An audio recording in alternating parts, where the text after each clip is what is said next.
billion people go to the polls this year. 140 million of those are going to vote in 2 weeks on the 15th of March. Unfortunately, they're in Russia. We already know who they are going to elect. That is, of course, their president, Vladimir Putin. He's now well into his 25th year as Russia's leader. Credible opposition leaders have been banned from standing, and Alexei Navalny, once the strongest opposition voice in Russia, has died in mysterious circumstances just weeks before the vote. So who's left to take on Putin? There's a communist candidate, Nikolaĉi Kharitonov, at 75. He's the oldest Russian presidential candidate in history.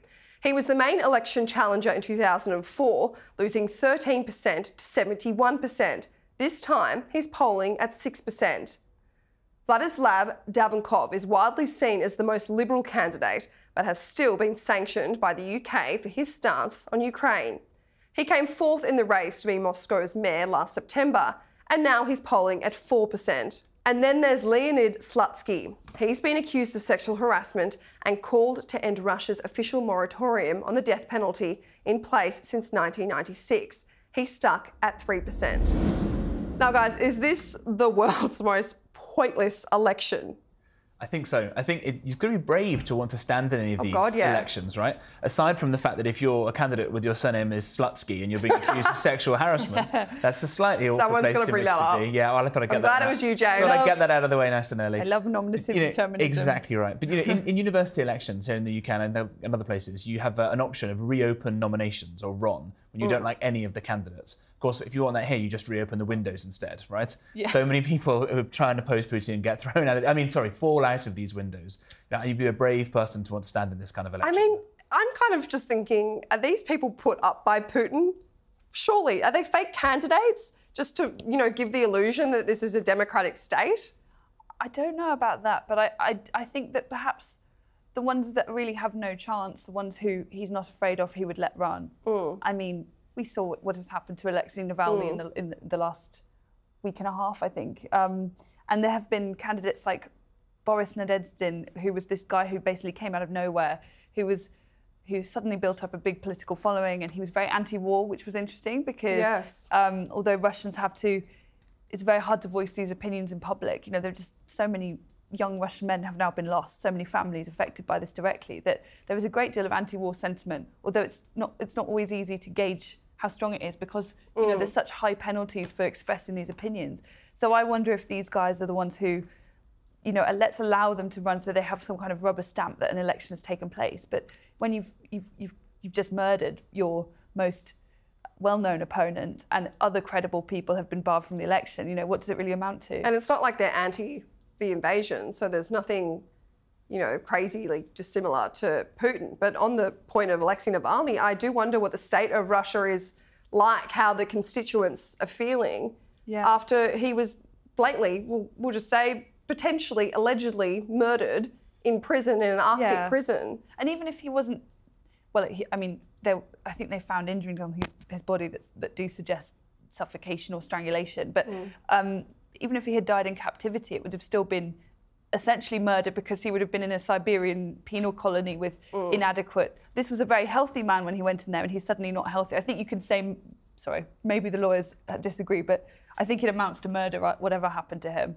Yeah, I think that's absolutely right. I think that the problem we've got is that Putin would be, if you were to go into Russia with the polling company and do a genuinely fair poll, maybe you make everyone take truth serum or whatever, so they're not afraid, they would genuinely still quite like him because the amount of propaganda that they've had fed for them for the last quarter of a century. So he is genuinely popular, which is a broader problem as well. That even if he does die off one day, hopefully that he doesn't sort of live on forever, then there is still a problem of having to help unbrainwash, de-brainwash vast swathes of the public. You can't expect Russia, sadly, to turn into a nice liberal democracy just overnight. I mean, I guess that's what we hoped would have happened with Yeltsin, and then Putin comes along just after that, right? The rot runs really deep. And for all the complaints we've got about democracy, you can see the problems in Russia, how poor everybody is, how brainwashed everybody is, how it's run by just a gang of gangsters and thugs, how unable they are to even course correct when things are very obviously going wrong there. So whilst it's funny to look at and laugh at some of these guys here, one day we've got to hope that someone actually does come in, but they've got a hell of a job ahead of them. Yeah,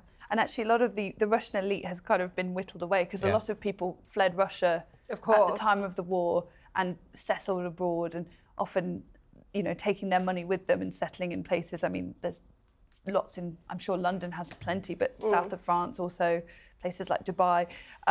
There's you know, a lot of the elite have left, and the people who were critical have gone, perhaps leaving behind people who are more likely to be sympathetic. And of course, the penalties for expressing any kind of discontent are so high. You know, it comes after, we talked about Navalny, but also Prigozhin in that accidental plane crash that happened.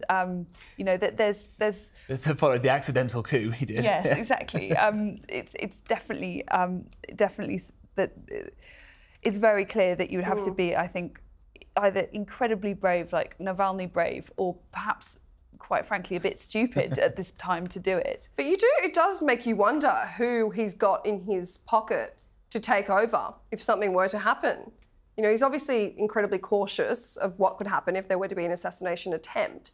But who could take over? He'd have to have a string of die-hard, you know, Putin followers to take over because I do think it's one of the, as you said, James, he does have they are indoctrinated, they are brainwashed in Russia, but I do wonder what it would take to kind of reverse that. If it was the end of Putin, what would happen? Yeah. You never know who would come out of the woodworks and say, okay, let's start over. Right, exactly. And the problem is that this isn't even based on an ideology, right? So it's not even like you had the kind of one communist leader follows another. They sort of at least paid lip service to something, and there was a pipeline up to the Communist Party and things like that.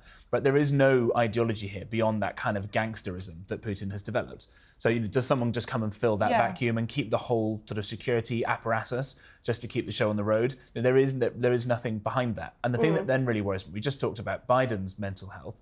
If someone like Putin, who has all that power, realises that he's dying or he's losing his grip on power, that guy's got nuclear codes as well. And that echoes very, very poorly. If he starts saying things that he has in the past, what is the point in having a world that doesn't have Russia in it? I think we should be really, really scared of those 100%. One thing that I want to end this segment on, because I just thought this was such an interesting you know, piece of detail of this election that's happening in a few weeks is, first of all, there are polling booths, which I was gobsmacked to find out, but they're putting polling booths in Russian-occupied areas of Ukraine.